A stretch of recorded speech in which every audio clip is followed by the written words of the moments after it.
Hello everyone, how are you doing? This is MD Tech here with another quick tutorial. In today's tutorial, I'm going to show you guys how to resolve if your downloads folder is loading very slowly on your Windows 11 computer.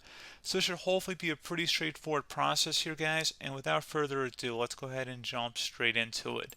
So you want to start by opening up File Explorer, so whether you have to search for it or you can just open up the taskbar shortcut, whatever works better for you.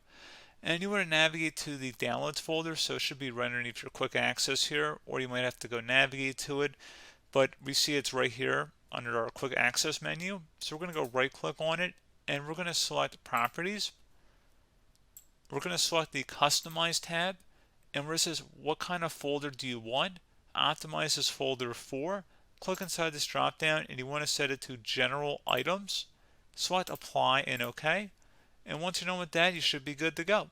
So pretty straightforward process, guys. Do hope I was able to help you out, and I do look forward to catching you all in the next tutorial. Goodbye.